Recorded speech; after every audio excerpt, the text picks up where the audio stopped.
السلام علیکم ورحمۃ اللہ وبرکاتہ۔ قبر میں کیا کیا ہوگا؟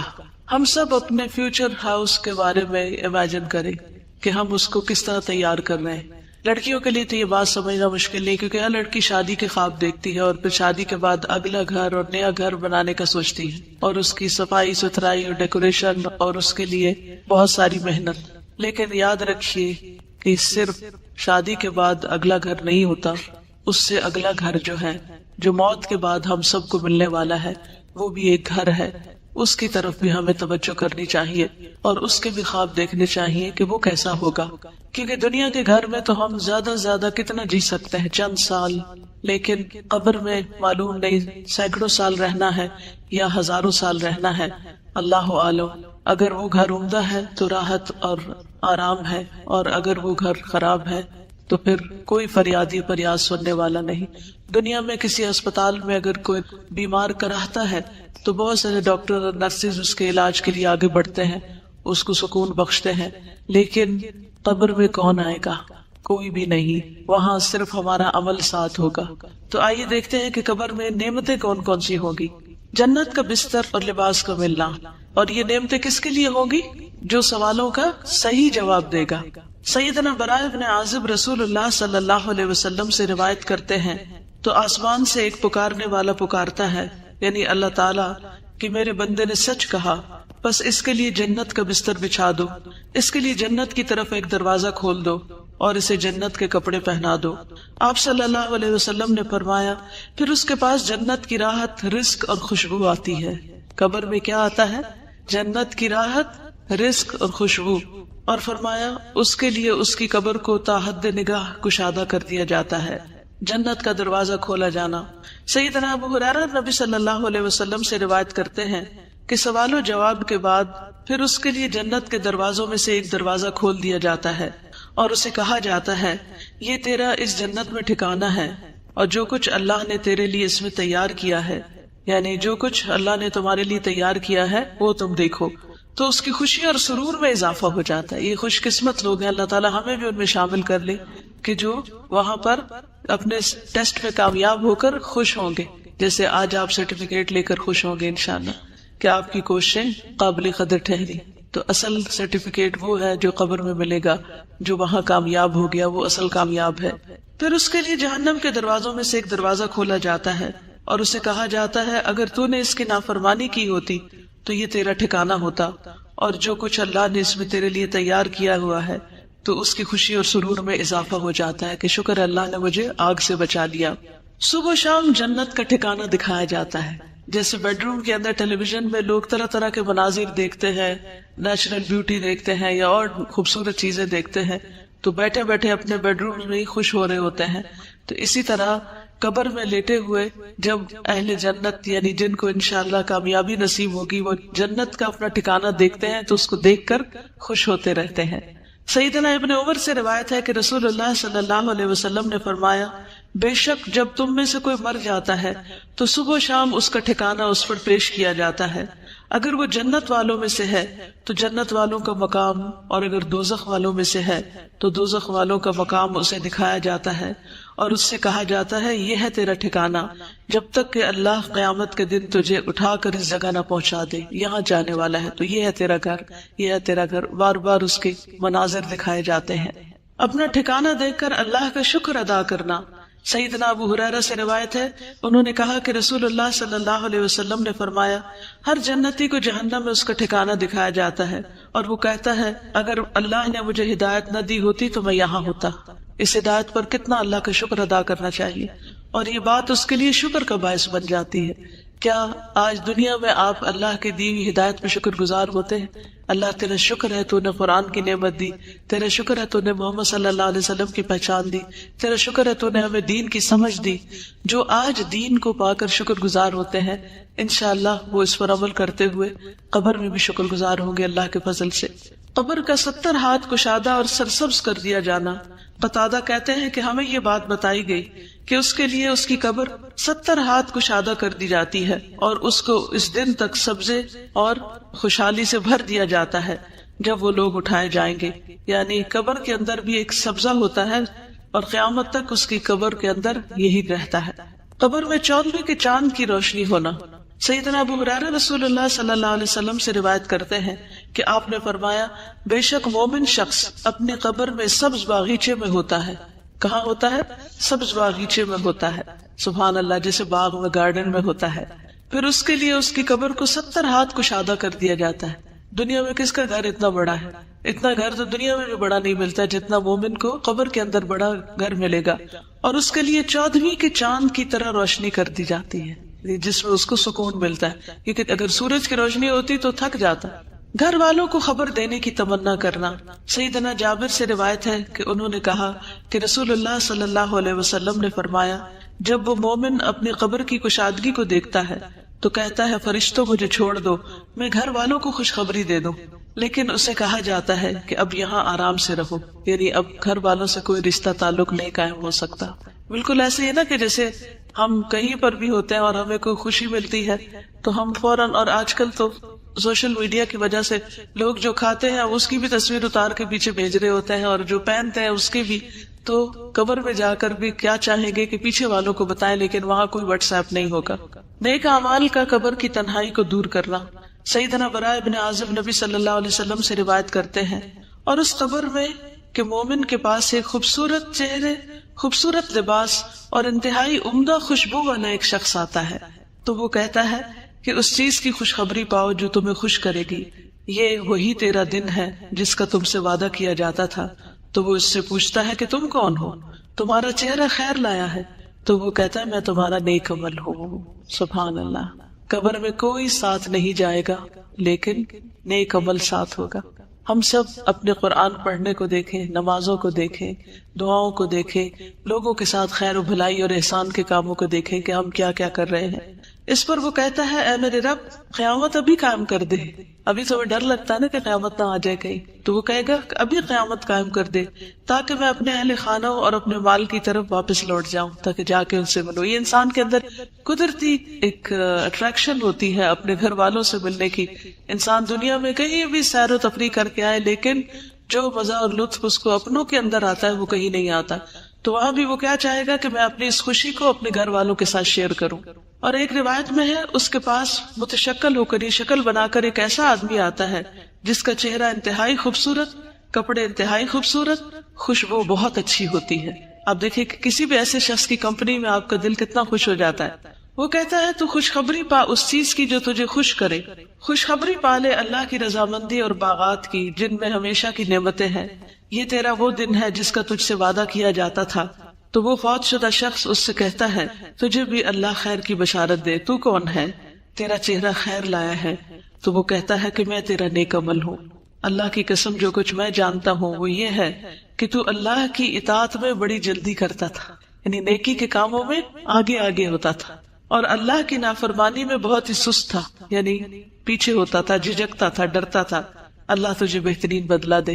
تو ہم اپنی قبر میں کیا چاہتے ہیں اس کے مطابق اپنے دنیا کے عمل درست کر لیں. صدقہ کا قبر کی آگ بجھانا. سیدنا عقبہ بن عامر سے روایت ہے انہوں نے کہا کہ رسول اللہ صلی اللہ علیہ وسلم نے فرمایا بے شک صدقہ کرنے والوں کی قبروں سے حرارت بچاتا ہے. قبروں کی آگ اور گرمی صدقے سے بجھتی ہے، اور مومن روز قیامت اپنے صدقے کے سائے میں ہوگا. مومن قیامت کے دن صدقے کے سائے میں ہوگا. اس لیے چاہے ایک کھجور کا آدھا ٹکڑا ہی کیوں نہ اللہ کے راہ میں دے، دینے والے بنے. ہمیشہ دینے پر حرص رکھے، اور یاد رکھیے دینے والوں کو ملتا ہے. جو دیتا ہے اللہ تعالیٰ اس کو اس سے بھی زیادہ لوٹاتا ہے. اور قسم کھا کر یہ بات کہی گئی کہ صدقہ کرنے سے مال کبھی کم نہیں ہوتا. سیدنا ابو ہریرہ سے روایت ہے کہ رسول اللہ صلی اللہ علیہ وسلم نے فرمایا اس میت کے لیے اس کی قبر کی لمبائی اور چوڑائی میں 70 ہاتھ فراخ کر دی جاتی، کھلی کر دی جاتی ہے. پھر اس کے لیے اس میں روشنی کر دی جاتی ہے. پھر اسے کہا جاتا ہے کہ سو جاؤ. تو وہ کہتا ہے میں اپنے گھر والوں کی طرف لوٹ جاؤں تاکہ میں انہیں خبر دے دوں. تو وہ دونوں کہتے ہیں اس دلہن کی طرح سو جاؤ جسے کوئی نہیں جگاتا مگر وہ جو اس کو سب سے زیادہ پیارا ہوتا ہے، یہاں تک کہ اللہ اسے اس کی اس خوابگاہ سے اٹھائے گا. یعنی قیامت کے دن پھر وہ آرام سے اس نیند سے اٹھے گا. کتنی خوبصورت قبر ہے نیک عمل کرنے والوں کی. روح کا سبز پرندوں میں ڈالا جانا. سیدنا ابو ہریرہ نبی صلی اللہ علیہ وسلم سے روایت کرتے ہیں جسم کو اسی طرح لوٹا دیا جاتا ہے جیسے اس کی ابتدا ہوئی تھی، اور اس کی روح کو ایک پاکیزہ جسم میں ڈال دیا جاتا ہے جو کہ پرندے ہیں جو جنت کے درختوں کے ساتھ لٹکے ہوتے ہیں۔ یعنی یہ شہیدوں کا انجام ہے۔ شہداء کو گھر اور رزق ملنا۔ سیدنا ابن عباس سے روایت ہے، انہوں نے کہا کہ رسول اللہ صلی اللہ علیہ وسلم نے فرمایا، شہداء جنت کے دروازے پر موجود ایک نہر کے کنارے پر سبز رنگ کے خیمے میں رہتے ہیں، ان کی طرف ان کا رزق جنت سے صبح و شام آتا ہے۔ سبحان اللہ۔ جنت کا کھانا۔ ایک انصاری صحابی سے روایت ہے کہ ایک مرتبہ ہم لوگ رسول اللہ صلی اللہ علیہ وسلم کے ہمراہ ایک انصاری کے جنازے میں نکلے، اور میں اس وقت نوعمر تھا اور اپنے والد کے ساتھ تھا، تو رسول اللہ صلی اللہ علیہ وسلم قبر کے گڑھے کے کنارے بیٹھ گئے اور قبر کھودنے والے کو تلقین کرنے لگے کہ سر کی جانب سے اسے کشادہ کرو اور دونوں پاؤں کی طرف سے کشادہ کرو، البتہ اس کے لیے جنت میں انگور کے بہت سے خوشے ہیں۔ یعنی نبی صلی اللہ علیہ وسلم نے اس کے دفنانے سے پہلے ہی اس کے لیے خوشخبری دے دی۔ شہداء کی خصوصی مہمان نوازی۔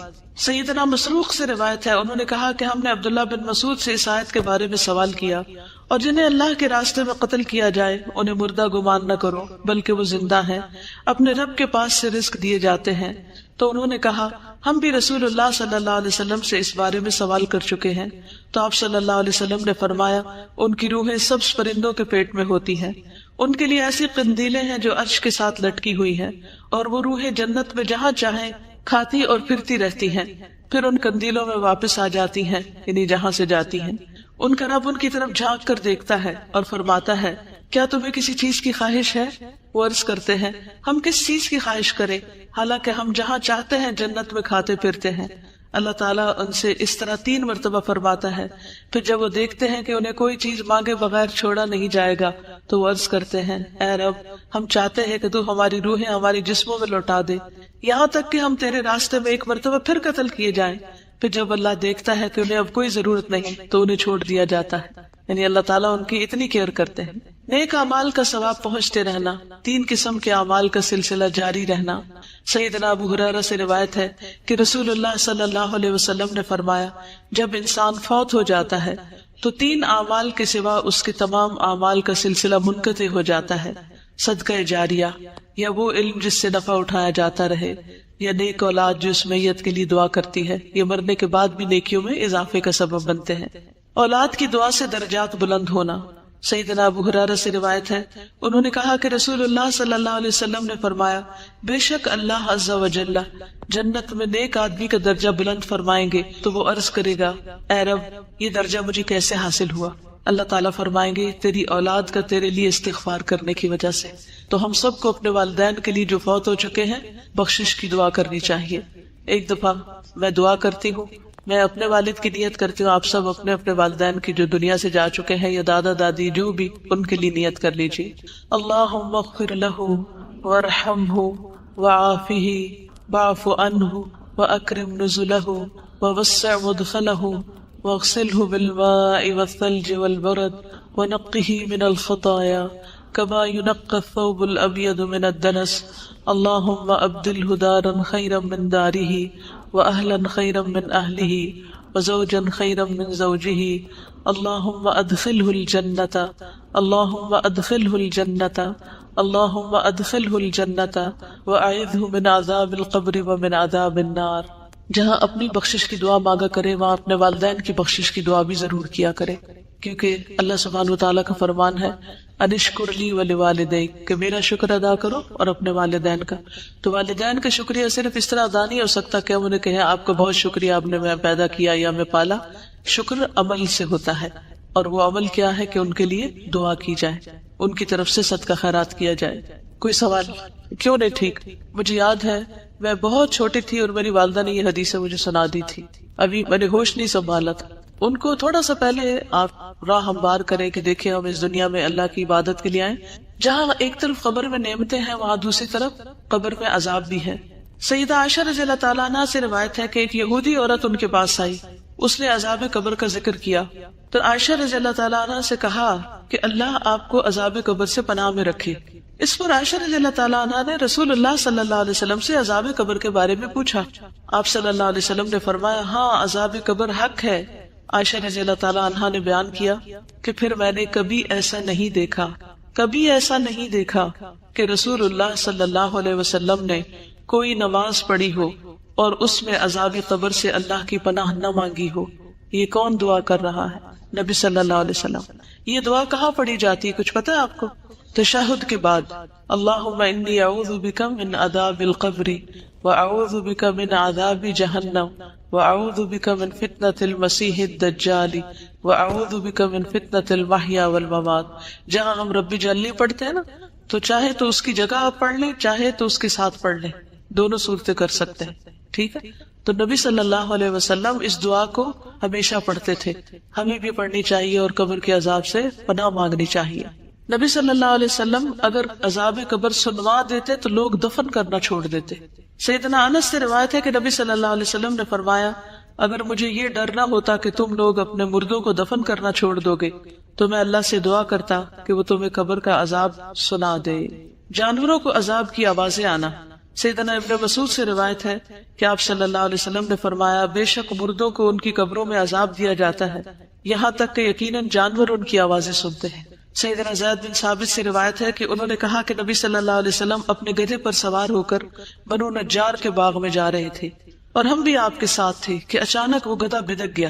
قریب تھا کہ وہ آپ کو نیچے گرا دے، یعنی ایک دم سرکش ہو گیا. دیکھا تو وہاں 6 یا 5 یا 4 قبریں تھیں.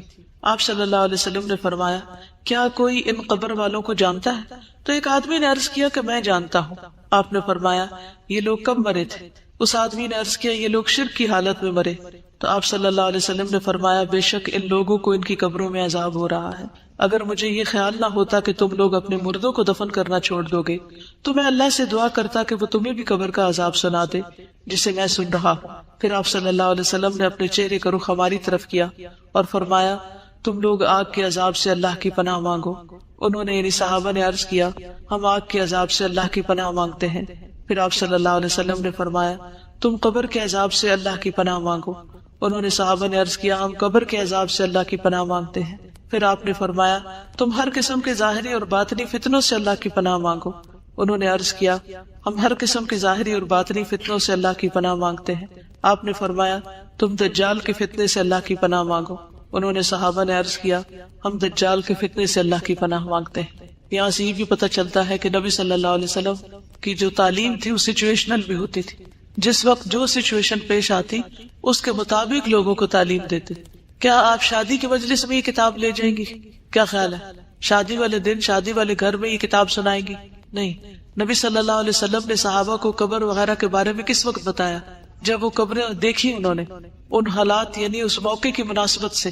جہنم کا دروازہ کھلنا اور حرارت اور گرم ہوا کا اندر آنا. سیدنا برا بن عازب رسول اللہ صلی اللہ علیہ وسلم سے روایت کرتے ہیں، اور اس کے لیے آگ یعنی غیر مومن کے لیے آگ کی طرف سے ایک دروازہ کھول دیا جاتا ہے. آپ صلی اللہ علیہ وسلم نے فرمایا، تو اس کی حرارت اور گرم ہوا اس کے پاس آتی ہے. فرمایا، اور اس پر اس کی قبر اتنی تنگ کر دی جاتی ہے یہاں تک کہ اس کی پسلیاں ایک دوسرے میں پیوست ہو جاتی ہیں، یعنی آپس میں چڑ مڑ جاتی، جیسے یہ انگلیاں ایک دوسرے کے اندر چلی جاتی ہیں، ہڈی پسلی ٹوٹ جاتی. سیدنا ابو ہریرہ سے روایت ہے، کہتے ہیں کہ رسول اللہ صلی اللہ علیہ وسلم نے فرمایا، ہر جہنمی اپنا ٹھکانہ جنت میں دیکھتا ہے تو وہ کہتا ہے، کاش اللہ مجھے ہدایت دے دیتا. تو یہ بات اس کے لیے حسرت کا باعث بن جاتی ہے. یعنی لوگ جہنم دیکھ کے قبر میں کیا تمنا کریں گے، کیا کہیں گے، کاش مجھے دنیا میں ہدایت مل جاتی. آج لوگ ہدایت کی طرف نہیں آنا چاہتے، ہم ان کے لیے کڑتے ہیں، لیکن کل وہ اپنے لیے خود پریشان ہوں گے. تو اللہ کا شکر ہے جس نے ہمیں اس راستے کی ہدایت دی. اللہ تعالیٰ ہمیں اس پر استقامت عطا فرمائے، اس پر قائم رکھے اور ہمیں قبر کے عذاب سے محفوظ رکھے. جہنم سے لباس اور بستر آنا اور آگ کی طرف دروازہ کھلنا. سیدنا برا بن عازب رسول اللہ صلی اللہ علیہ وسلم سے روایت کرتے ہیں، غیر مومن کے جواب پر آسمان سے ایک منادی آواز لگاتا ہے کہ اس نے جھوٹ بولا، اس کے لیے آگ کا بستر بچھا دو اور آگ کا لباس پہنا دو اور اس کے لیے آگ کی طرف دروازہ کھول دو. زمین کا باہم مل جانا اور پسلیوں کا ایک دوسرے میں گھس جانا. سیدنا ابو ہریرہ سے روایت ہے، کہتے ہیں کہ رسول اللہ صلی اللہ علیہ وسلم نے فرمایا، بس زمین کو حکم دیا جاتا ہے کہ اس پہ مل جا، یعنی تنگ ہو جا، تو وہ زمین اس پر مل جاتی ہے تو اس کی پسلیاں ایک دوسرے میں پیوست ہو جاتی ہیں. پھر وہ شخص اسی عذاب میں مبتلا رہے گا یہاں تک کہ اللہ اسے اس کی اس جگہ سے اٹھا دے گا. یعنی تھوڑی دیر بھی جگہ تنگ ہو تو ہمارا دل گھبرانے لگتا ہے. کوئی کمرہ تنگ ہو، تنگی میں ہم کتنے پریشان ہوتے ہیں. تو آپ سوچئے کہ غیر مومن کے لیے، کافر یا منافق کے لیے قبر تنگ ہوگی اور اسی تنگی میں وہ رہے گا جیسے جیل خانے میں ہو۔ سیدنا ابو ہریرہ نبی صلی اللہ علیہ وسلم سے روایت کرتے ہیں کہ نبی صلی اللہ علیہ وسلم نے فرمایا، اور بے شک کافر کے پاس جب اس کے سر کی طرف سے آیا جاتا ہے تو وہاں کوئی چیز موجود نہیں ہوتی، پھر اس کی دائیں طرف سے آیا جاتا ہے تو وہاں کوئی چیز موجود نہیں ہوتی، پھر اس کی بائیں طرف سے آیا جاتا ہے تو کوئی چیز موجود نہیں ہوتی، پھر اس کے دونوں پاؤں کی طرف سے آیا جاتا ہے تو وہاں کوئی چیز موجود نہیں ہوتی، یعنی کوئی عمل نہیں ہوتا۔ اگر آپ پیچھے سے کتاب پڑھیں گے تو اس میں مومن کے بارے میں بتایا جاتا ہے کہ سر کی طرف سے نماز آ جائے گی، دائیں طرف سے صدقہ آ جائے گا جسے دائیں ہاتھ سے دیتا تھا، بائیں طرف سے امر بالمعروف نہی عن المنکر وغیرہ، اور پاؤں کی طرف سے اور بھی نیکیاں جو ہے وہ اس کی آ جائیں گی۔ پھر اس کے نیک عمل اس کے ساتھ ہوگا، جو قرآن اس نے پڑھا ہوگا وہ اس کے پاس ہوگا، یعنی جو جو اچھے کام کیے ہوگے وہ قبر میں سارے اس کے لیے قبر کو خوبصورت بنائیں گے۔ لیکن کافر اور منافق چونکہ اس کا عقیدہ ہی ٹھیک نہیں تھا تو اس نے جو نیکیاں کی وہ بھی ضائع ہو گئی ہے، دنیا میں اس کو اس کا اجر مل گیا اور آخرت میں اس کے لیے کچھ بھی نہیں ہوگا۔ اعمال کا انتہائی کبھی شکل میں آنا۔ سیدنا براء بن عازب نبی صلی اللہ علیہ وسلم سے روایت کرتے ہیں، اور اس کے پاس ایک بدصورت آدمی گندے کپڑے والا بدبودار شخص آتا ہے، وہ کہتا ہے اس چیز کی خوشخبری پاؤ جو تمہیں بری لگتی ہے، کہ یہ تیرا وہی دن ہے جس کا تجھ سے وعدہ کیا گیا تھا۔ تو وہ پوچھتا ہے کہ تو کون ہے؟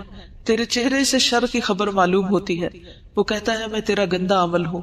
وہ کہتا ہے میرے رب تو قیامت قائم نہ کرنا۔ مومن کیا چاہتا ہے؟ اے رب قیامت قائم کر، اور کافر چاہے گا کہ قیامت قائم نہ ہو۔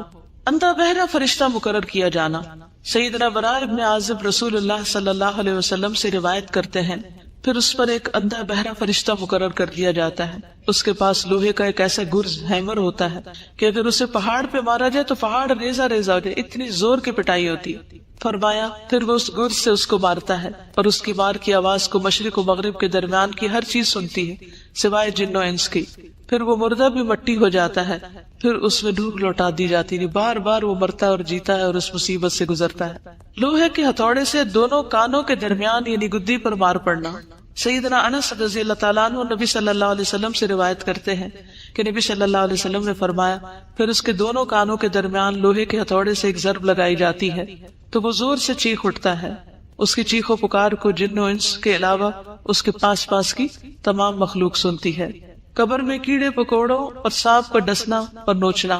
سیدنا ابو ہریرہ سے روایت ہے، انہوں نے کہا کہ رسول اللہ صلی اللہ علیہ وسلم نے فرمایا پھر اسے کہا جاتا ہے سو جا جیسے منحوش سوتا ہے۔ راوی کہتے ہیں میں نے ابو ہریرہ سے کہا منحوش سے کیا مراد ہے؟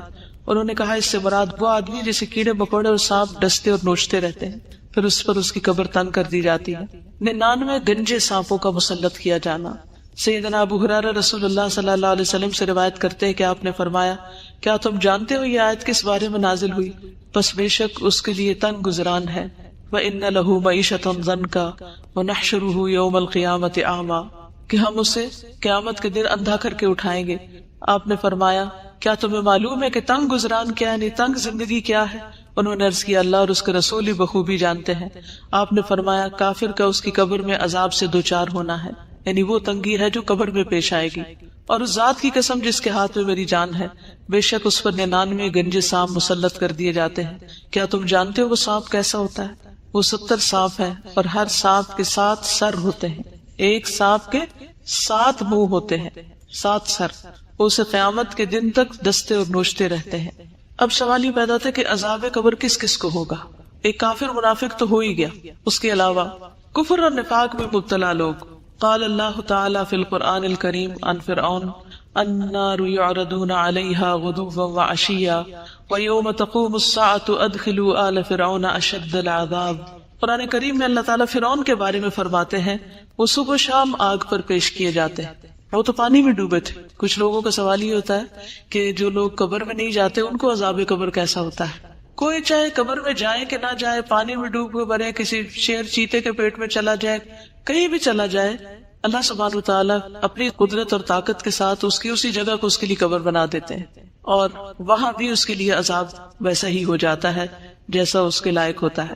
تو آل فرعون صبح شام آگ پر پیش کی جاتی ہے، اور جس دن قیامت قائم ہوگی تو حکم ہوگا آل فرعون کو سخت ترین عذاب میں داخل کر دو، یعنی آخرت کا عذاب اور بھی شدید ہے۔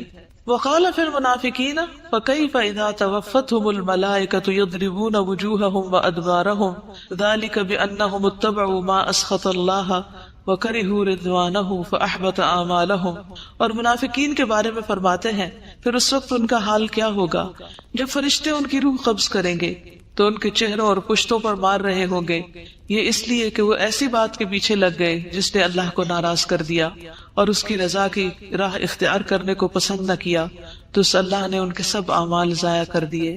یعنی موت کے وقت بھی فرشتے مارتے ہیں. کبھی کسی نے دیکھا موت کے وقت مار پڑتی دیکھی کسی نے؟ ہماری آنکھیں نہیں دیکھتی، لیکن قرآن ہمیں بتاتا ہے کہ ایسا ہوتا ہے.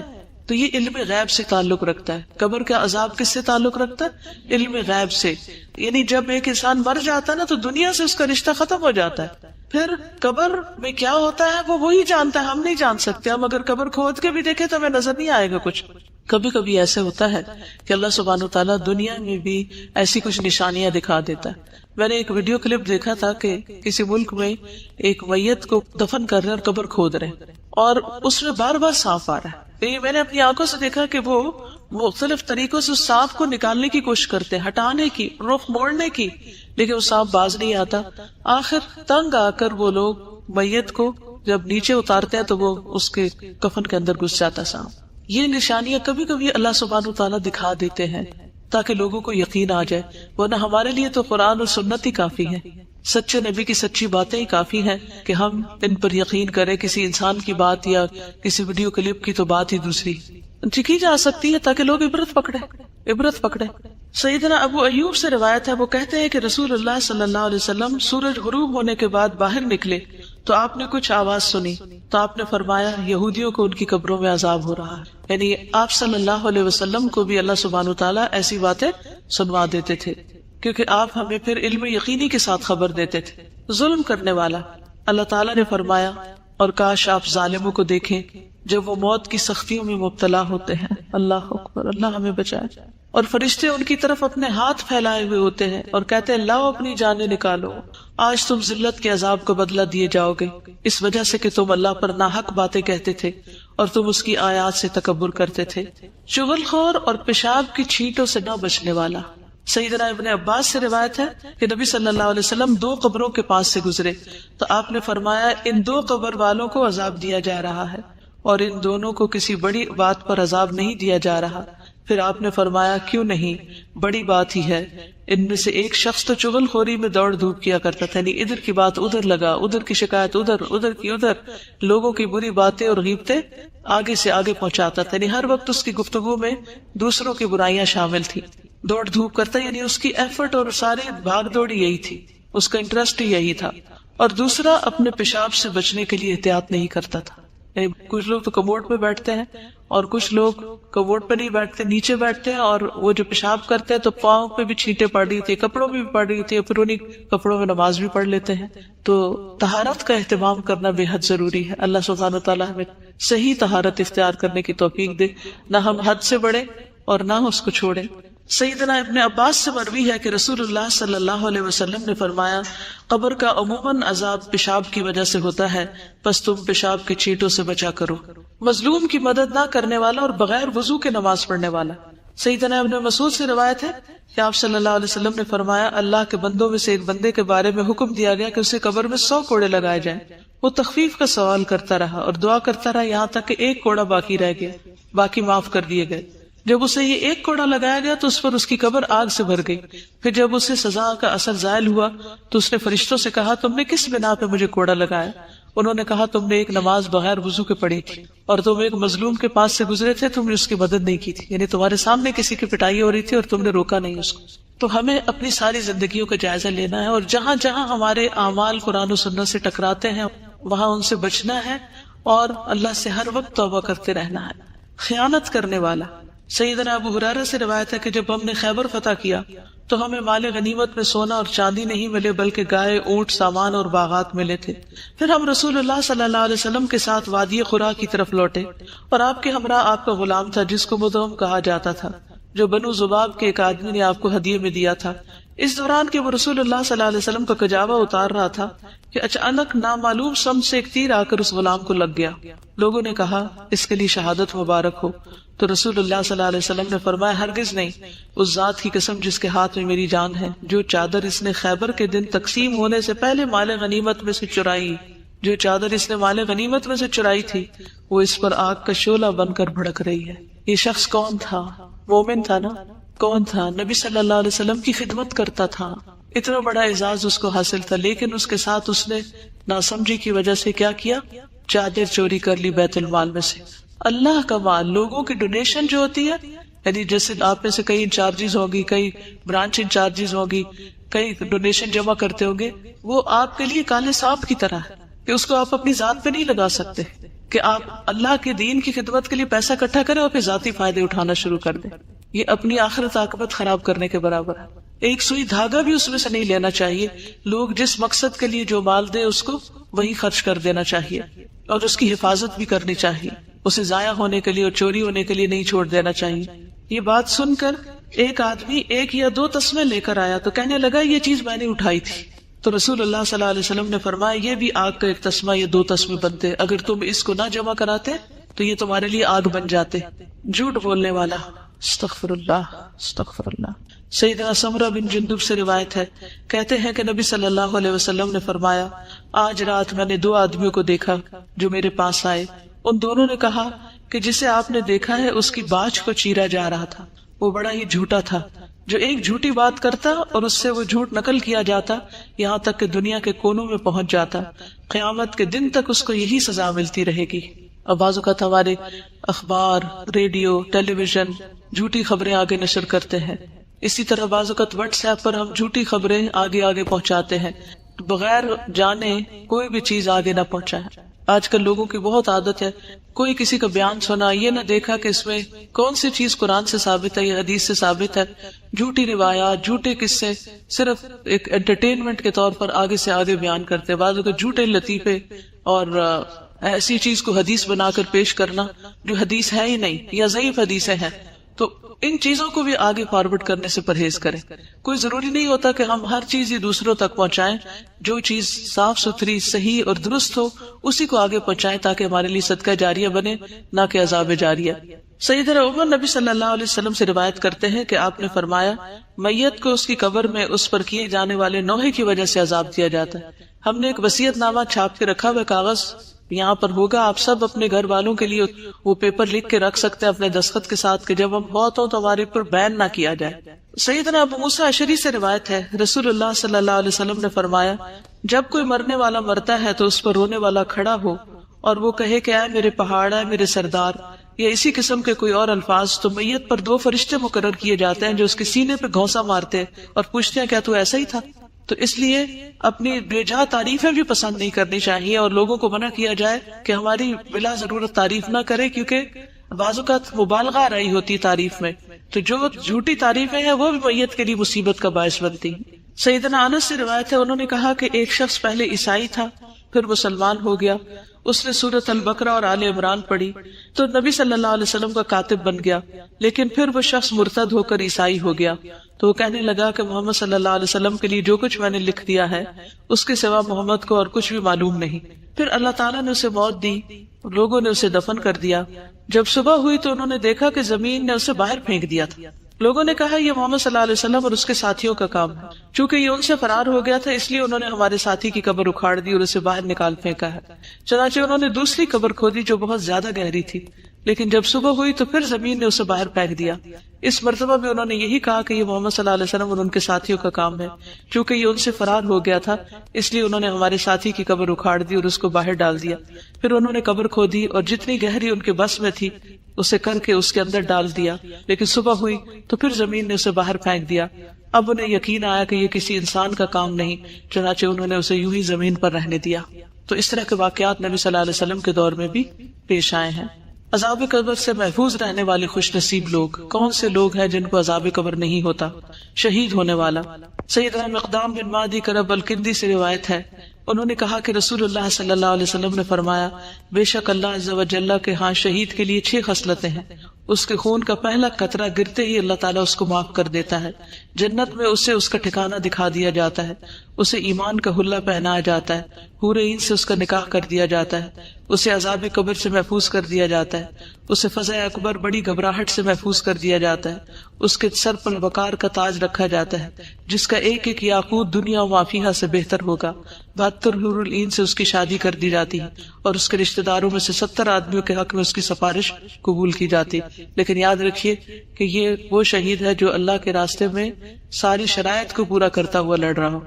سورۃ ملک پڑھنے والا سیدنا عبداللہ بن مسعود سے مرفوع روایت ہے کہ سورۃ تبارک قبر کے عذاب سے روکنے والی ہے۔ کس کس کو زبانی یاد ہے؟ ماشاءاللہ ایک بڑی تعداد کو۔ دن میں ایک دفعہ کم از کم ضرور پڑھیں اور رات کو سوتے ہوئے پڑھ لیں تو کیا ہی اچھا ہے، اور اگر یاد نہیں تو آپ دیکھ کے بھی پڑھ سکتے ہیں۔ اور دیکھنے کے لیے اگر آپ بیٹھ کے نہیں پڑھتے کہ بیٹھ کے یعنی آپ کو نیند آ رہی ہے کچھ، تو الہدا کی جو ایپس بنی ہوئی ہیں، اپلیکیشنز ہیں اسمارٹ فونز کے اندر، اس میں سونے جاگنے کے آداب کی اپلیکیشن ہے، تو اس اپلیکیشن میں جو سورۃ الملک اور سورۃ السجدہ اور زمر اور بنی اسرائیل ہے جو نبی صلی اللہ علیہ وسلم رات کو پڑھتے تھے وہ بھی ہیں اور ان کے آڈیو بھی ہے، تو اگر آپ سے ساری نہیں پڑھی جاتی تو سونے سے پہلے آپ ان کو پلے کر کے سو سکتے ہیں تاکہ جب تک آپ کی آنکھ نہ لگے آپ ان کو سنتے ہی رہیں۔ یعنی کوشش کرنی چاہیے کہ جتنا پڑھ سکے پڑھے، لیکن اگر ہمت نہ ہو تو جتنا سن سکے اتنا سن بھی لیں، لیکن سورۃ ملک تو کم از کم اپنے منہ سے بول کے پڑھے، اسے صرف سننے پر اکتفا نہ کریں۔ پیٹ کے مرض سے فوت ہونے والا سلیمان بن سرد اور خالد بن اطرفہ بیٹھے ہوئے تھے کہ ایک ایسے شخص کا ذکر کیا گیا جو پیٹ کی بیماری سے مرا، تو ان میں سے ایک نے دوسرے سے کہا، کیا تم نے یہ بات نہیں سنی یا تمہیں یہ بات نہیں پہنچی کہ رسول اللہ صلی اللہ علیہ وسلم نے فرمایا جو شخص پیٹ کی بیماری میں مبتلا ہو کر مرے اسے ہرگز عذاب قبر نہیں ہوگا۔ دوسرے نے کہا کیوں نہیں، یعنی یہ بھی ایک اچھی علامت ہے۔ سرحد کی حفاظت کرنے والا سیدنا سلیمان نبی صلی اللہ علیہ وسلم سے روایت کرتے ہیں کہ آپ نے فرمایا ایک دن اور ایک رات سرحد پر پہرا دینا ایک مہینے کے روزوں اور اس کے قیام سے افضل ہے۔ ایسا روزے دار جو افطار نہیں کرتا اور ایسا قیام کرنے والا جو تھکتا نہیں، اور اگر وہ اللہ کی راہ میں سرحد کی حفاظت کرتے ہوئے فوت ہو جائے تو اس کے اچھے عمل اس پر جاری رکھے جائیں گے یہاں تک کہ وہ دوبارہ اٹھایا جائے اور وہ قبر کے عذاب سے بچا لیا جاتا ہے۔ جمعے کے دن یا رات کو فوت ہونے والا، اس کی بھی دعا مانگنی چاہیے کہ اللہ ہمیں جمعے کی موت نصیب فرما۔ سیدنا عبداللہ ابن عمر سے روایت ہے، انہوں نے کہا کہ رسول اللہ صلی اللہ علیہ وسلم نے فرمایا جو مسلمان جمعے کے دن یا جمعے کی رات کو فوت ہو جائے گا اللہ اسے قبر کی آزمائش سے بچا لے گا۔ اب یہ قبر کے سوال اور جواب کا چارٹ ہے پورا، اس میں آپ سوال بھی دیکھ رہے ہیں اور جواب بھی دیکھ رہے ہیں۔ یہ جتنی بھی حدیثیں تھیں صحیح، ان سب میں جو جو سوال آئے ہیں، جو جو جواب آئے ہیں، جو فرشتے کہتے ہیں اور جو انجام ہوگا وہ ساری لکھ دی گئی ہیں۔ اس کو آپ خود بھی پڑھ سکتے ہیں لیکن پڑھیے گا ضرور۔ اب آخر میں ہم دعا کر لیتے ہیں، آخر میں ہے اچھی موت کے حصول کی دعائیں۔ میں دعا پڑھوں گی، آپ سب آمین کہیں گے اور دعا دیکھتے بھی جائیے جو میں پڑھ رہی ہوں، ٹھیک ہے؟ سبحان اللہ والحمد للہ ولا الہ الا اللہ واللہ اکبر ولا حول ولا قوة الا باللہ العلی العظیم فاطر السماوات والارض انت ولی فی الدنیا والآخرہ توفنی مسلما والحقنی بالصالحین ربنا افرغ علینا صبرا وتوفنا مسلمین ربنا فاغفر لنا ذنوبنا وکفر عنا سیئاتنا وتوفنا مع الابرار رب هب لي حكما والحقني بالصالحين اللهم توفنا مسلمين واحينا مسلمين والحقنا بالصالحين غير خزايا ولا مفتونين اللهم ارزقني شهادة في سبيلك واجعل موتي في بلد رسولك صلى الله عليه وسلم اللهم بعلمك الغيب وقدرتك على الخلق احيني ما علمت الحياة خيرا لي وتوفني اذا علمت الوفاة خيرا لي اللهم اصلح لي ديني الذي هو عصمة امري واصلح لي دنياي التي فيها معاشي واصلح لي آخرتي التي فيها معادي واجعل الحياة زيادة لي في كل خير واجعل الموت راحة لي من كل شر۔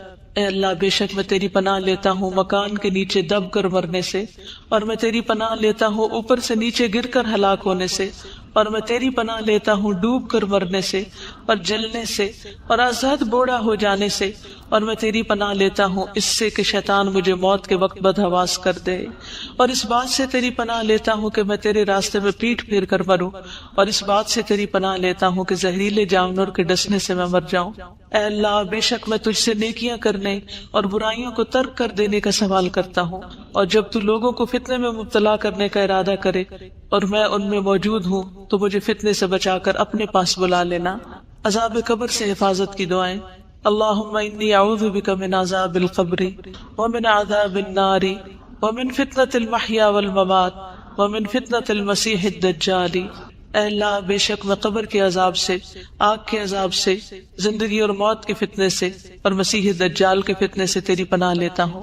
اے اللہ، بے شک میں کاہلی، شدید بڑھاپے، بزدلی، بخل، دجال کے فتنے اور قبر کے عذاب سے تیری پناہ لیتا ہوں۔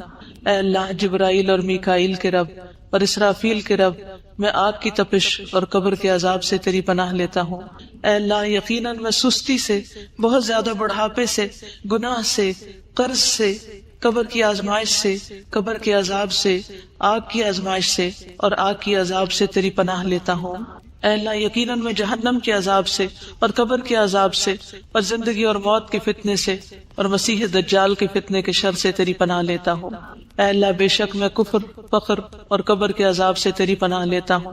اے اللہ، بے شک میں قبر کے عذاب اور قبر کی آزمائش سے تیری پناہ لیتا ہوں۔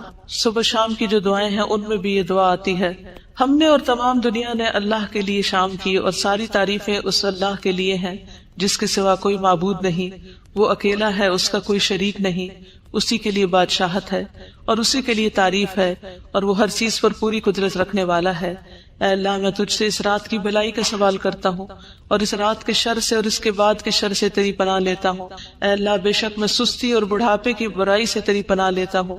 اے اللہ، بے شک میں آگ میں عذاب اور قبر میں عذاب سے تیری پناہ لیتا ہوں۔ میت کی بخشش کی دعا تو ہم پہلے کر چکے ہیں۔ اے اللہ، اس کو بخش دے۔ کسی بھی اپنے رشتہ دار کی بخشش کی دعا مانگے، اے اللہ اس کو بخش دے اور اس پر رحم فرما اور اسے عافیت عطا فرما اور اس سے درگزر فرما اور اس کی بہترین مہمان نوازی فرما اور اس کی قبر کو کشادہ فرما، اسے پانی، اولوں اور برف سے دھو دے اور اسے خطاؤں سے اسی طرح صاف کر دے جس طرح تو سفید کپڑے کو میل کچیل سے صاف کرتا ہے، اور اسے اس کے گھر کے بدلے بہتر گھر عطا فرما، اس کے گھر والوں سے بہتر گھر والے عطا فرما، اس کے زوج سے بہتر زوج عطا فرما، اسے جنت میں داخل فرما، اسے قبر کے عذاب سے اور آگ کے عذاب سے بچا لے۔ میت کے لیے فتنہ قبر سے بچنے کی دعا، یعنی کسی بھی جو آپ کے رشتہ دار قبر میں ہے ان سب کی نیت کر کے یہ دعا کریں۔ اللہم ان فلان ابن فلان فی ذمتک فقہ فتنۃ القبر، بچے کو عذاب قبر سے محفوظ رکھنے کی دعا۔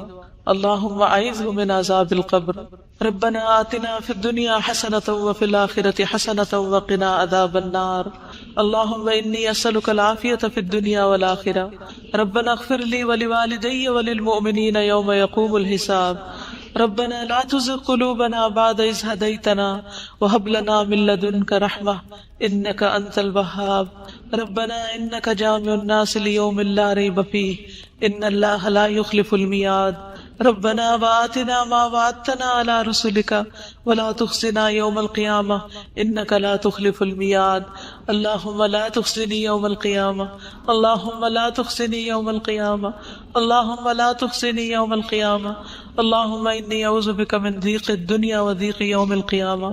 اے اللہ، بے شک میں تیری پناہ لیتا ہوں دنیا کی تنگی سے اور قیامت کے دن کی تنگی سے۔ یا اللہ پاک، یہ جتنی بچیاں قرآن پڑھ گئی ہیں انہیں استقامت عطا فرمانا، ان کو بہترین عمل کی توفیق عطا فرمانا، ہر قسم کی اخلاقی برائیوں سے بچانا، ان کی عاقبت اچھی کر دینا، اس علم کو انہیں دوسروں تک پہنچانے کی توفیق دینا، خالص اپنی رضا کے لیے، کسی بھی دنیاوی فائدے کی لالچ کے بغیر اور دنیاوی فائدے اٹھانے کے بغیر۔ یا رب العالمین، تو ہم سب کی عاقبت اچھی کر دے۔ یا اللہ، یہ جو تیرا پیغام آگے پہنچایا ہے، اللہ یہ مشن، یہ سلسلہ جاری رہے، تو اس کی حفاظت فرما، تو اس کے بہترین وارث پیدا فرما دے۔ یا رب العالمین، تو ہماری کوتاہیوں سے درگزر فرما، اللہ ہمیں ہماری برائیوں سے بچا۔ یا رب العالمین۔